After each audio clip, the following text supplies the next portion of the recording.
Vous connaissez toutes et tous l'actrice Zendaya.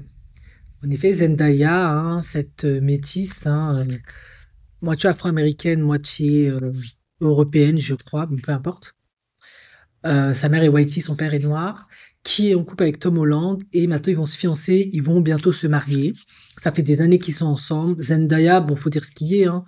Il n'y a absolument pas de problème par rapport à elle. Elle est très appréciée. Elle a un comportement exemplaire. C'est une très bonne actrice, voire pour certains, excellente actrice.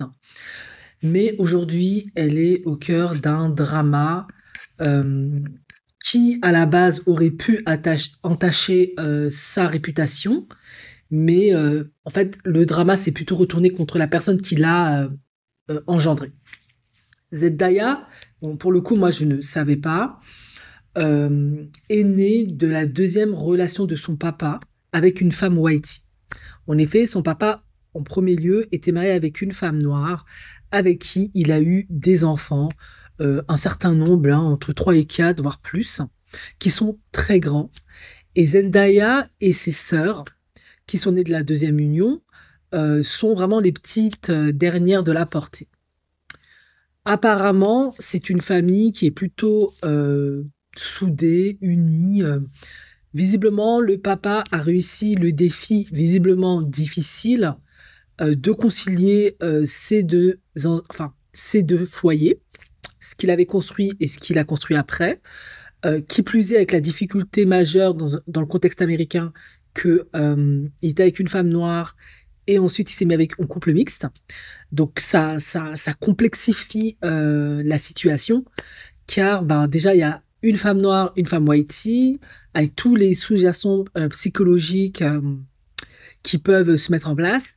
Et il a eu des enfants noirs, des filles noires et des filles métisses, avec toute la complexité liée au colorisme qui peut se mettre en place. Donc, qu'est-ce qui s'est passé maintenant que j'ai planté le décor? C'est que Zendaya va se marier et elle a une grande sœur qui lui reproche de la traiter comme une fan, à savoir, apparemment, Zendaya la calculerait 1 à 2 fois par année. Zendaya serait relativement distante. Zendaya lui donnerait pas l'heure. Elle aurait eu un cancer ou un cancer, c'est ça. Et Zendaya, visiblement, n'est pas venue la voir, ne la calculerait pas. Il y aurait un problème entre eux. Et cette sœur en souffre profondément parce que maintenant que Zendaya va se marier, elle n'est pas certaine d'être invitée au mariage. Euh, voilà. C'est un peu ça et tout ce qui va avec, quoi. J'ai pas plus développé que ça. Voilà. Et sa sœur, c'est quand même important, surtout sur cette chaîne, de le préciser, hein, c'est que cette grande sœur, qui est beaucoup plus grande que Zendaya pour le coup, hein, elle a peut-être plus de 30 ans, voire 40, c'est une maman, il me semble, hein. Et brown skin, bon, dark skin, hein, vous avez compris, elle est foncée, un peu plus comme moi peut-être. Et je le précise quand même, hein, même si ça va pas plaire à certaines, mais ça a son importance sur cette chaîne et dans cette analyse, elle est plutôt en obésité, en totale opposition avec Zendaya, qui est métisse, avec des traits ben, heureux, centrés, et qui est très très mince, hein. Honnêtement, Zendaya, félicitations. Je ne sais pas. Bon, je sais ce qu'elle fait, mais franchement, c'est admirable qu'elle ait pu se maintenir comme ça dans un Hollywood aussi exigeant et sous pression. Mais ça lui réussit bien, pour le coup. Du coup, maintenant, cette grande sœur est venue sur les réseaux sociaux se plaindre de la situation parce qu'elle ne sait pas comment faire pour rentrer dans la vie de Zendaya, être là pour elle, etc. Parce que à la base, avant que Zendaya ait son succès, parce qu'elle vient d'un milieu modeste, hein, Zendaya, ils se voyaient tous en famille, ils étaient tous très très proches. C'est pas comme si, genre, bon, en général, c'est pas trop le délire des mamans whitey de faire ça. Ça pourrait être un peu plus, je veux pas généraliser, le délire des mamans blackie, mais il n'y avait pas de problème. Ils se voyaient tous et tous ensemble. Visiblement, à première vue, les aînés ont parfaitement adopté les petites dernières, les adoraient, ils étaient très très proches, très cocooning, etc. Sauf que vous savez que dans toute famille, il y a toujours des conflits, des personnes qui s'entendent moins, des tensions sous-jacentes, etc. Surtout dans les familles recomposées. Et de toute évidence, pour que ça prenne cette dimension-là, c'est qu'il y avait des tensions sous-jacentes qui aujourd'hui émergent au vu du succès de Zendaya, de sa popularité. Et c'est pour ça que bah, je voulais faire mon analyse sur cette famille et bah, toute la complexité qui se joue, autant pour Zendaya que pour sa sœur. Parce que moi, de ce que j'ai compris, après on verra si d'autres choses sortent, tous les autres fratries, bon, ses sœurs de même mère, il n'y a pas de souci, mais tous les autres frères, autres sœurs, dark skin, brown skin, elle les voit toujours, elle n'a pas de problème avec eux, et il n'y a qu'une seule, celle qui est sortie sur les réseaux sociaux, je crois qu'elle s'appelle la Toya ou je sais pas quoi, avec qui ça va pas. Donc, ça donne quand même une indication sur le fait que, ben, le problème ne viendrait pas de Zendaya à proprement parler, sinon elle s'entendrait avec aucun des autres frères et sœurs. Ça vient, en tout cas, ça vient que de cette sœur-là. Qu'est-ce qui se cache derrière? Beaucoup de gens ont dit que c'était de la jalousie, etc. C'est pas impossible. C'est toujours difficile quand ton papa se remarie, qui plus est avec une femme qui est whitey, car ça va faire des enfants métis, des filles. Il en a 3, il me semble, elle a 2 sœurs qui ont le petit privilège. On sait qu'il y a beaucoup de coloristes dans cette communauté. Tu peux vivre beaucoup de choses à travers ce second mariage. Euh, Malheureusement, Zendaya a certainement renvoyé, malgré elle, beaucoup de choses profondes liées à toutes ces complexités-là, en fait, sans le vouloir. Et du coup, je pense, et ça, je dis pas ça parce que c'est Zendaya, que Zendaya a dû prendre aussi des mesures comme ça vis-à-vis de cette grande sœur parce qu'elle devait être toxique sans le vouloir. Peut-être elle te donne des pics ou elle te donne de l'attitude, ou elle a un comportement inadapté quand t'es là parce que d'une certaine manière, une certaine jalousie inconsciente qui tire son origine du fait que le papa a fondé un deuxième foyer avec une maman blanche et ça peut donner l'impression du sentiment. On ne sait pas comment le papa afro était aussi, hein, qui préfère les deuxièmes enfants parce que c'est avec la femme blanche et parce que les enfants sont métis et les aînés se sentent peut-être, en tout cas elle en l'occurrence, les autres ça a l'air d'aller, c'est peut-être senti délaissé, moins aimé, désaimé, etc. Il peut aussi se cacher ça. Sauf que si Zendaya passe son temps à se prendre des balles, à un moment donné elle doit se protéger. Ça, beaucoup de gens vivent ça dans plein de familles, hein. Voilà. Alors, psychologiquement, il y a la psychologie familiale et le dynamique de reconnaissance. Ben, ça peut être là des blessures d'attachement et quête de reconnaissance. Cette sœur qui se sent traitée comme une fan peut vraiment vivre un sentiment d'abandon et de rejet, surtout si elle a connu Zendaya avant sa célébrité, ce qui est le cas. Cette douleur est souvent liée aux besoins non comblés de reconnaissance fraternelle. Il y a également une dissociation dans les identités. Zendaya, en tant que personnalité publique, peut avoir construit une carapace médiatique, ce qui, je pense, est clairement le cas. Il faut survivre à Hollywood, hein, c'est pas facile, surtout pour des femmes noires métisses. Et il est parfois difficile pour les célébrités de redescendre dans une relation intime sans reproduire leur posture publique. Et bien évidemment, jalousie ou différence de trajectoire, clairement. L'écart de notoriété, elle c'est une star bankable, toi t'es une femme tout à fait respectable très certainement, mais vous êtes à l'antipode. De ressources ou de style de vie peut activer chez l'autre sœur un complexe d'infériorité, une sensation d'invisibilité. Mais clairement, Zendaya, elle doit toujours être au top, magnifique, belle, faire attention, parce que ça reste quand même une femme qui est jugée noire, on peut vite lui prêter des attentions ghetto ou quoi qu'est-ce. Cette sœur, elle est clairement perçue comme ghetto. Je suis désolée de dire ça, hein, mais elle est en obésité, bien que le papa, c'était pas un idiot, hein, c'était un acteur enseignant. Je pense que elle, cette sœur, elle doit avoir un travail tout à fait correct, elle est pas ratchette à ce niveau-là, mais comment elle est perçue, c'est complètement l'antipode de Zendaya. Ça veut pas dire que Zendaya la rejette ou a honte d'elle, mais à un moment donné, je suis désolée, hein, ça peut créer beaucoup de projections, de jalousie, de complications. On va pas se mentir ici. D'un point de vue sociologique, célébrité, classe sociale et attente familiale. La célébrité, clairement, ça modifie les rôles familiaux. Quand un membre devient célèbre, il peut être perçu en tout cas, à la fois comme une fierté familiale et comme un capital à exploiter ou à protéger. Cela crée une tension dans les dynamiques. Ascension sociale et dissonance culturelle. Zendaya vient d'un contexte plutôt modeste. En accédant à la richesse et à l'élite culturelle, elle change complètement de code. La sœur peut ressentir un décalage culturel, voire une forme de trahison implicite des origines. Même problématique que l'on peut retrouver avec des femmes noires qui sortent du ghetto et qui rentrent dans la bourgeoisie ou dans l'élite. Ça peut créer la même chose, c'est pas évident. Projection médiatique versus réalité. La sœur voit peut-être Zendaya dans les médias se montrer chaleureuse, généreuse, engagée, et se demande pourquoi cette attention ne lui est pas accordée à elle au sein du cercle intime. C'est clairement pas la même chose, à mon sens. Et le colorisme. C'est un facteur latent ou explicite. Si la sœur a la peau plus foncée que Zendaya, ce qui est le cas, cela peut générer un ressenti complexe lié au colorisme. Zendaya, très claire de peau, bénéficie d'un phénotype plus acceptable pour l'industrie hollywoodienne, ce qui a pu faciliter son ascension. La sœur pourrait percevoir une injustice raciale interne. en se sentant moins valorisée à cause de la teinte de sa peau et projeter cela sur la relation, sur leur relation.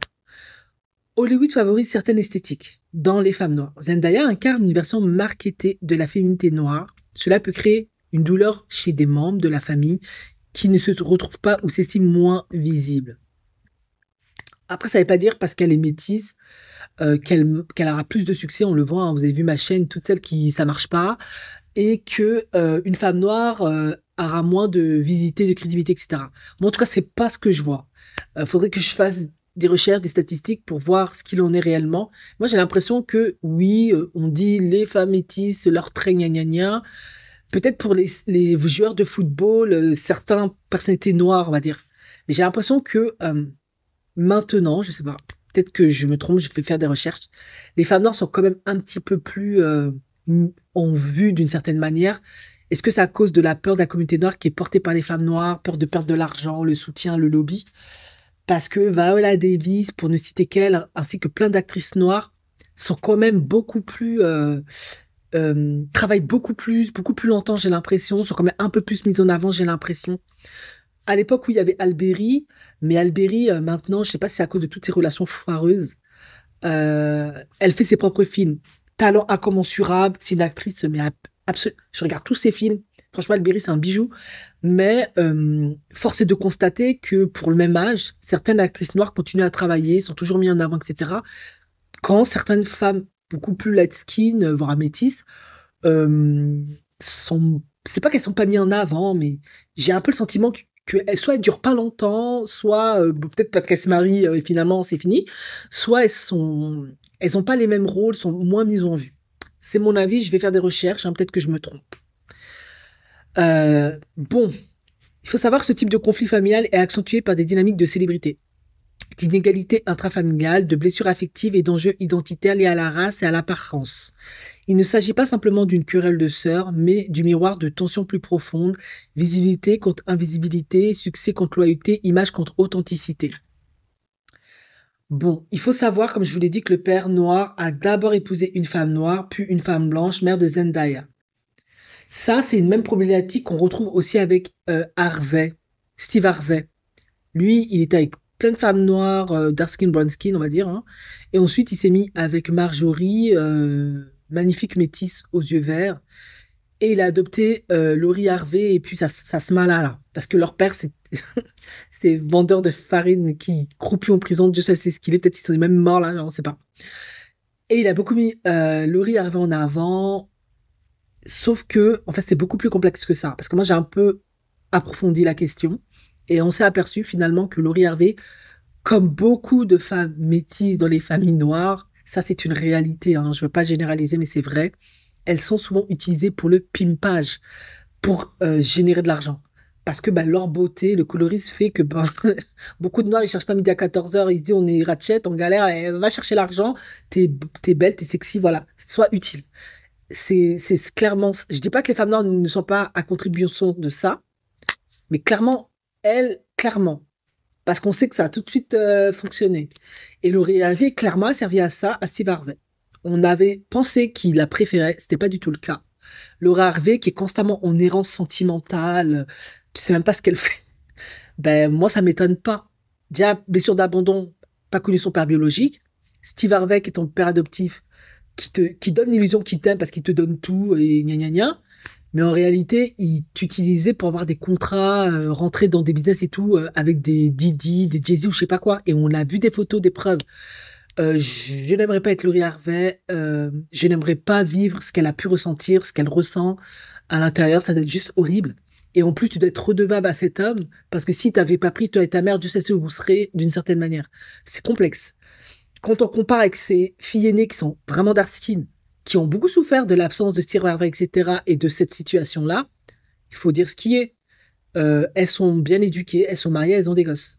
Laurie Harvey, jusqu'à présent, c'est une Jeonju internationale. Voilà. Il n'y a pas de secret, c'est qu'elle a été clairement programmée à être une Jeonju internationale. Franchement, j'espère pour elle qu'elle arrivera à trouver l'amour, un homme avec qui elle se posait, parce que ça me fait quand même beaucoup de peine pour elle, d'une certaine manière. Bon, je sais que vous allez me dire, elle va pas avoir... Non, d'un point de vue psychologique, c'est pas son compte en banque, hein. c'est bien la preuve que tu peux être belle comme tu veux. Si on t'a pas programmé de la bonne manière, tu serais comme beaucoup de femmes afro-américaines magnifiques latines, Janju international en fait. Ça, c'est l'analyse que moi j'ai faite. Donc, une lecture psychologique et identitaire. Pour les enfants issus du premier mariage avec la femme noire, il peut ressentir un sentiment d'abandon renforcé par la comparaison. Il est parti faire sa vie avec une femme blanche et Zendaya a toute l'attention, l'amour et les opportunités. Le fait que Zendaya, sa métisse, est souvent valorisée dans les médias pour sa beauté exotique peut accentuer chez eux une blessure narcissique liée au sentiment d'être moins aimée ou moins valorisée. Pour Zendaya elle-même, elle incarne cette double appartenance, mais est souvent perçue comme acceptable dans des sphères dominantes parce qu'elle est claire de peau issue d'un métissage.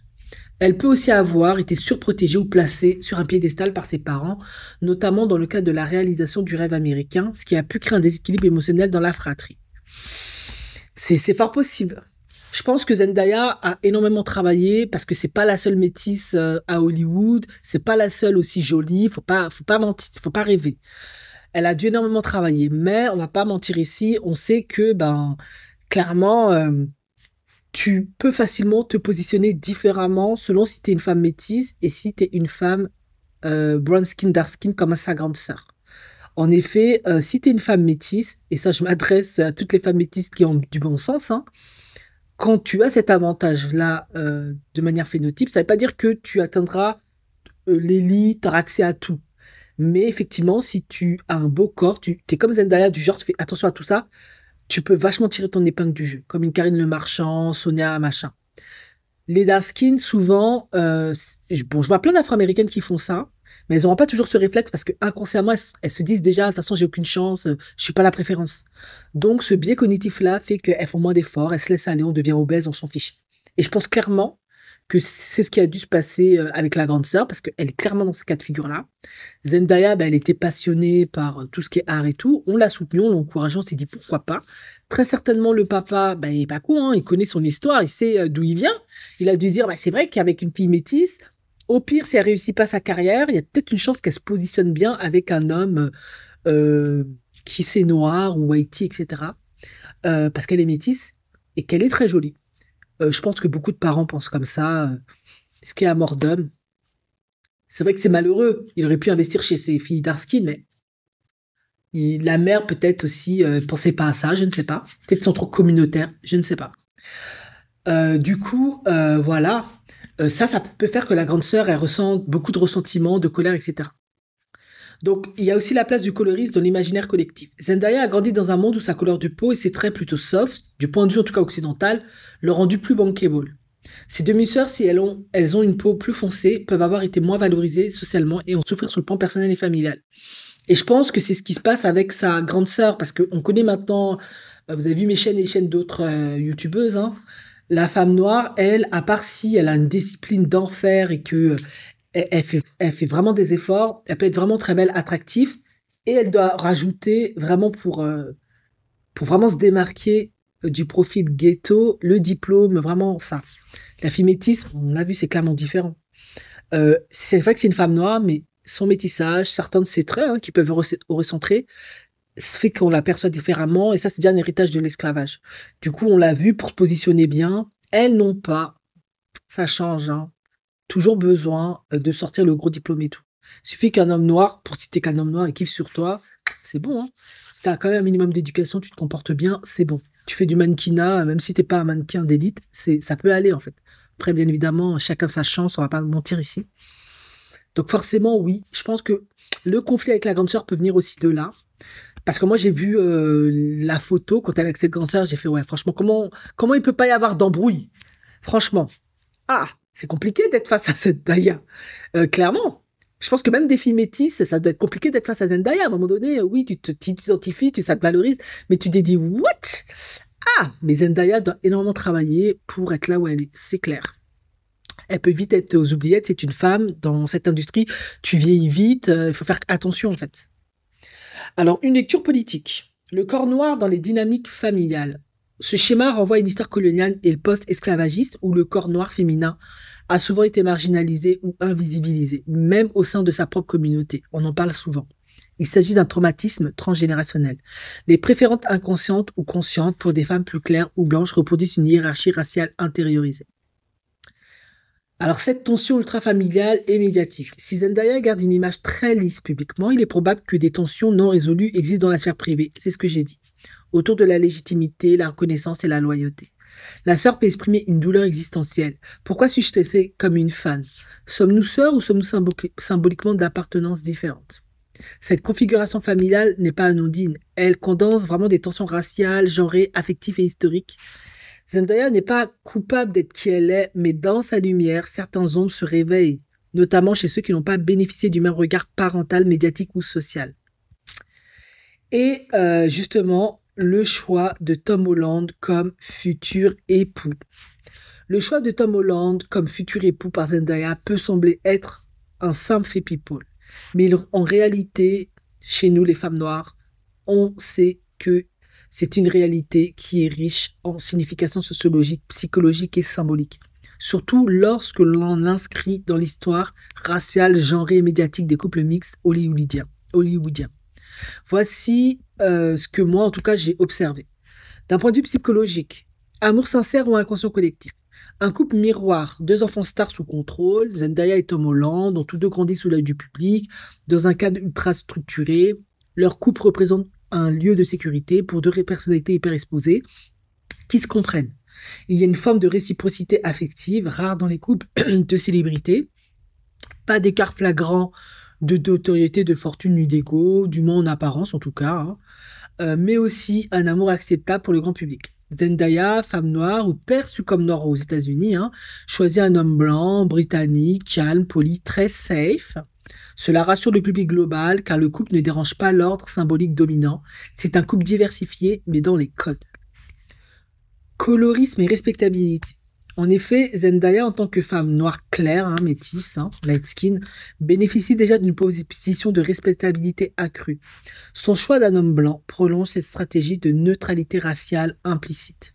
À l'inverse, si elle avait choisi un homme noir foncé ou un partenaire plus militant ou hors norme, elle aurait été perçue différemment, possiblement moins marketable, car tout de suite, hein, à part si vraiment il est dans la haute bourgeoisie, genre un Denzel hein, ou un Morgan Freeman, je vais vraiment citer ces profils-là, hein, je vois pas d'autres qui me viennent à l'esprit.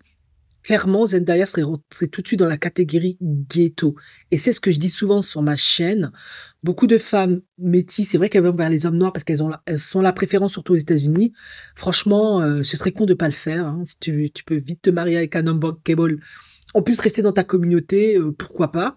Sauf que c'est vrai, selon le type de femme et le type d'homme, rappeur, peut-être sportif, on va dire ça comme ça, pour ne citer que cela, tu peux vite rentrer dans le ghetto. Et c'est ça qui complique, je pense, après leur relation future. Parce qu'une fois que tu as cette étiquette, tu risques d'attirer que ce type d'homme-là, en fait. On va dire ça comme ça. Et je pense que Zendaya voulait échapper à ça. Et je la comprends. Ce choix n'est pas nécessairement calculé, mais il s'inscrit dans une culture où les corps noirs sont toujours codés. Qui on aime, avec qui on fait famille, tout cela parle. Effectivement, si vous suivez beaucoup ce que font les Afro-Américains, ils en parlent souvent. Si je choisis tel gars, je serai comme ça. Voilà. Après, c'est un choix. Est-ce que je reste dans la communauté? Est-ce que je reste pas? Est-ce que je suis prête à me confronter à l'élite blanche? Est-ce que je ne suis pas prête? Il y a tout ça qui rentre en compte. C'est pas évident. Hein. Ça demande beaucoup de courage. Hein. Sociologie. Couple hollywoodien, couple diplomatique. Le couple normal, le couple comme produit culturel. Zendaya et Tom Holland sont devenus un power couple hollywoodien, à la fois accessible et glamour. Ils répondent aux attentes d'un marché global. Diversité mais sans radicalité, jeunesse mais sans scandale, intimité mais sans militantisme agressif. En effet, hein, je crois que le seul acte militant que Zendaya a fait, c'était de s'appeler Black Magic Girl et mettre les locks. C'est tout ce que j'ai vu. Après, il y en a peut-être d'autres, mais je les connais pas. Maintenant, elle est très Meghan Markle. C'est vrai que Zendaya, elle est plutôt maintenant un peu plus femme sophistiquée, machin, machin. Alors, une stratégie de carrière collective, ce coup, est aussi une alliance d'images, une fusion de fanbase. Cela peut être sincère et stratégique à la fois. L'amour n'est pas incompatible avec le calcul. En effet, je sais qu'elle n'a pas choisi Tom Holland par hasard. Elle voulait clairement pas être ghetto. Elle s'est complètement construite en opposition avec son père, qui a des enfants qui, malheureusement, je pense qu'ils sont très bien, mais sont perçus comme ghetto, comme cette sœur qui lui en veut parce qu'elle est dark skin, brown skin, en obésité, et en plus, elle vient sur les réseaux faire du drama. Donc, clairement, ça fait pas joli, ça fait pas classe, et c'est pour ça d'ailleurs que c'est Zendaya qui a eu le soutien des gens, parce qu'ils ont dit, ouais, t'es jalouse, nanani. Tout ce que je viens de dire, c'est ce qui allait ressortir. Eh oui. C'est compliqué de gagner en tout cas, une femme noire gagner face à une femme métisse, ça peut être très vite compliqué, excepté si les femmes noires s'en mêlent et décident d'en faire autrement. Mais j'ai pas l'impression que elles aient estimé le besoin de le faire, parce que dans le fond, il faut aussi peut-être comprendre Zendaya. Peut-être cette sœur, elle est monstre toxique et elle se protège. Quand tu galères pour monter au sommet, pour redescendre aussi vite, je vois pas l'intérêt, en fait, pour moi. Il y a parfois dans ta famille des gens, il vaut mieux t'en débarrasser. Voilà. Métis ou pas métis, hein. Représentation et tension communautaire. Pour certaines femmes noires, ce choix peut réactiver une blessure collective, forcément. L'idée que dès qu'une femme noire atteint un certain statut, elle choisit un partenaire blanc. Ce qui est faux, parce qu'on sait statistiquement, j'ai posé les statistiques, qu'elle préfère rester célibataire que être hors communauté. Faut dire la réalité. Cela pose la question de la valeur symbolique des hommes noirs, dans les imaginaires amoureux des célébrités. Mais Zendaya n'est pas responsable de cette lecture. Elle porte simplement, comme toute femme noire célèbre, le poids des représentations collectives de ses choix privés. Honnêtement, moi, j'ai un peu regardé la plupart, d'ailleurs, je vais peut-être faire une vidéo là-dessus, la plupart des femmes métisses, hein, dans le contexte hollywoodien, qui se sont mis avec des hommes blancs. Moi, de ce que j'observe maintenant, leur carrière est toujours au beau fixe, est toujours là, perdure tout le temps, ça marche toujours pour elles.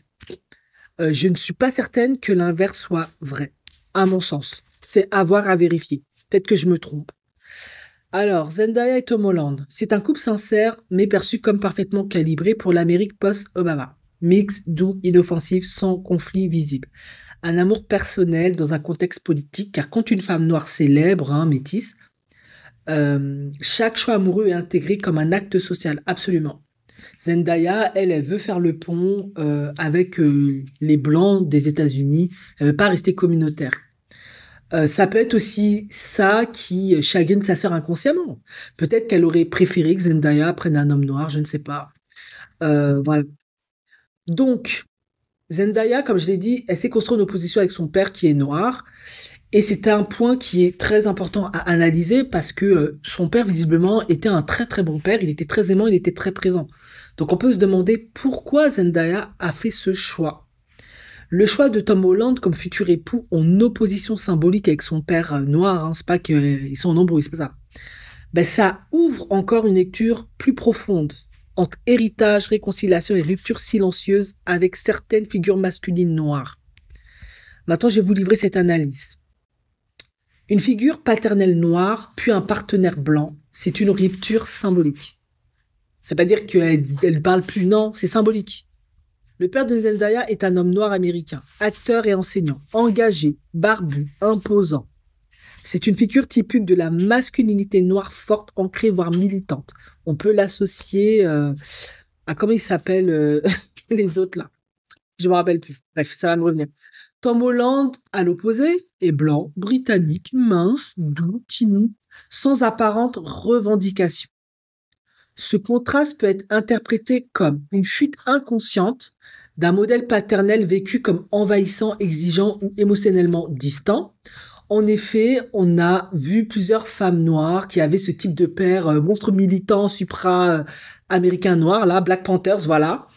Et ça les mettait profondément en difficulté quand elles devaient trouver des hommes, parce que les hommes noirs, statistiquement, c'est pas ce qui attire toujours les femmes noires aux États-Unis. Maintenant, être avec un homme blanc, papa, il veut pas trop parce qu'il veut le frère noir. Elles sont complètement en difficulté. Dans le cas de Zendaya, le problème est pas là parce que on sait qu'elle peut se positionner avec n'importe quel homme noir et elle est géniale. Et c'est vraiment une femme super. C'est pas ça le problème. C'est qu'elle se dit, moi, ma carrière, comment je serais vue si je me mets avec un homme noir et puis ils font le club de Papa Black Panthers, là. Je deviens tout de suite ghetto, je peux rater des rôles, ça peut faire baisser ma crédibilité, plein de choses comme ça. Du coup, elle choisit Tom Holland et ça la rend complètement sophistiquée, ça lui offre plus d'opportunités. On va pas se mentir ici, c'est vrai. Parce que finalement, elle navigue parfaitement entre le monde blanc, le monde noir, mais on va dire un peu plus le monde blanc, on va pas faire semblant ici. Parce qu'elle a choisi le choix de la sophistication. Et c'est tout à son honneur. Parce qu'elle a des rôles, elle travaille, elle est très bien perçue. Et c'est important. Faut pas le négliger. On peut pas toujours faire le choix d'être ghetto, d'être Ratchet, hein. Parce qu'après, tu vas être comme Taraji P. Henson, qui est une excellente actrice, venir pleurnicher en disant oui, mon cachet est à l'arabesque, etc., etc. Et ça, c'est pas bon. Zendaya aussi a pris un homme blanc. Et Zendaya travaille toujours, hein. Elle est à l'aise, hein. Voilà. Et je pense, voilà, les noms de ces actrices-là, elle essaye un peu de suivre leur pas, elle a un peu observé, elle s'est dit, ah, c'est la meilleure stratégie pour moi en tant que femme métisse. Zendaya aussi est femme métisse.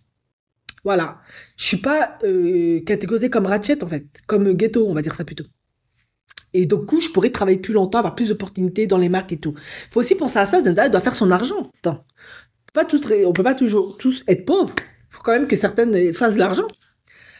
Et elle n'a pas les avantages d'une Viola Davis qui, elle, quoi qu'elle touche, quoi qu'elle fait, chaque projet que tu la mets, elle ne sera jamais ghetto parce que Viola Davis, elle illustre parfaitement, d'ailleurs je vais faire une vidéo sur elle, la femme noire bourgeoise par excellence, clairement. Elle est dans la lignée d'une Michelle Obama et c'est d'ailleurs pour ça qu'on lui a donné le rôle de Michelle Obama. Et oui, Viola Davis qui a grandi dans un milieu très pauvre, mais d'une pauvreté extrême avec tous les dysfonctionnements, violences qui existaient, mais elle incarne la femme noire bourgeoise. Donc elle, voilà, elle c'est le profil de femme noire, elle ira partout. Et c'est pas la seule, il y en a d'autres, mais je retiens pas toujours leur prénom. Mais on les voit dans les films, ces femmes noires-là, elles sont toujours là, même si elles ont dépassé 50, 60 ans, déjà elles sont toujours belles grâce à la mélanine, etc. Mais elles sont toujours là, parce qu'elles symbolisent la bourgeoisie noire. Eh oui, il y a différents ciblages dans le monde noir à Hollywood, quoi. En tout cas, si tu veux travailler longtemps, tu as intérêt à te positionner dans bourgeoisie noire, à mon sens. Et comme Zendaya, femme sophistiquée, bref. C'est une fuite inconsciente d'un modèle paternel vécu comme envahissant, je l'ai dit, une volonté de s'inscrire dans une forme de masculinité moins marquée, plus safe, moins chargée symboliquement, etc. Elle veut se détacher, hein, mais vous l'avez compris, de ce communautarisme, de ce Black Pantherisme, voilà. Parce qu'elle veut perdurer à Hollywood, elle veut que ça marche pour elle à long terme. On peut pas lui en vouloir, hein, c'est tout à son honneur. La masculinité noire face à la respectabilité. Le père noir incarne une masculinité politique, avec tout ce que cela implique, histoire de lutte, poids du racisme, fierté, mais aussi parfois rigidité ou pression générationnelle. Tom Holland représente une masculinité moderne, apolitique en apparence, rassurante pour les médias occidentaux. Zendaya, en choisissant Tom, semble s'extraire de la charge émotionnelle et politique que représente la figure de l'homme noir dans l'imaginaire familial et social. Le fantasme de la neutralité émotionnelle. Grandir avec un père noir militant ou très marqué peut donner envie inconsciemment de se construire avec un partenaire moins chargé historiquement. Tom est blanc, donc extérieur aux douleurs raciales internes, étranger, britannique, donc à distance du trauma afro-américain, absolument. Les Britanniques, à ce niveau-là, ils ont fini avec ça même. Et perçu comme neutre affectivement. C'est une manière de s'ancrer dans une relation émotionnelle plus stable, plus douce, sans porter l'héritage paternel. Absolument. C'est vrai que Tom Holland, à ce niveau, tu pourras pas... Bon, ça va être difficile, même si ça allait, de venir dire t'as traumatisé mes ancêtres. C'est un choix stratégique très, très malin. La réinvention de l'intimité noire féminine. En choisissant un partenaire très éloigné du modèle paternel, Zendaya semble dire « Je suis libre de choisir ma propre sécurité émotionnelle », même si cela signifie rompre avec certaines attentes communautaires. C'est une forme de réappropriation intime pour beaucoup de femmes noires, ne plus avoir à aimer selon des critères de loyauté raciale ou d'image communautaire. Oui, c'est un poids que l'on porte toutes, et c'est vraiment lourd, c'est vraiment pénible, c'est vraiment chiant. Ça t'étouffe parfois, c'est pénible. Tu voudrais vivre ton communautarisme comme il te sied, comme moi à travers cette chaîne, tout simplement. Sans qu'on vienne me rappeler. Bref, c'est une forme de réappropriation intime pour beaucoup de femmes noires. Mais c'est aussi ce qui fait polémique dans certains cercles. Pourquoi fuir l'homme noir? Pourquoi s'éloigner du modèle paternel? Est-ce une libération ou une assimilation? Eh ouais, question éternelle qui revient. Une opposition silencieuse mais puissante. Le contraste entre son père noir et son partenaire blanc est plus qu'une anecdote familiale. Il révèle une tension générationnelle, la force, la douceur, une tension raciale, la lutte, la paix, et une tension identitaire, l'héritage, la réinvention. Zendaya, en tant que figure publique, incarne une médiation constante en deux mondes. Celui de son père, noir militant enraciné, et celui de son partenaire blanc, fluide désengagé politiquement. Celui de sa mère, bien évidemment, qui est blanche. Ce choix amoureux devient aussi une métaphore vivante de la manière dont certaines femmes noires négocient leur héritage et leur liberté. Et je pense que tout ça fait que bah, sa grande sœur le vit mal. C'est plusieurs choses en fait. Bien qu'elle s'en défend, mais elle le vit mal et ça peut faire que Zendaya la met à distance parce que elle veut se protéger. Elle a travaillé tellement dur, elle peut pas prendre le risque que ça foire. Elle ne peut pas prendre le risque qu'on l'associe à la ratchetance. Meghan Markle a exactement fait le même move et beaucoup ont fait ce move-là. Qui a tort, qui a raison. Moi, je comprends la souffrance de cette grande sœur. Je suis en empathie avec elle. Pour tout ce que je viens de citer, je comprends aussi Zendaya. Je suis parfaitement en empathie avec elle. C'est absolument pas facile pour les deux. Je sais pas comment ça doit être d'être la sœur de Zendaya. Je sais pas. Ça doit pas être simple. Surtout que tout est opposition, en fait, entre les deux, à tout point de vue. J'ai vu les enfants de la sœur, son mari est noir. Donc, ouais, pas évident. Voilà.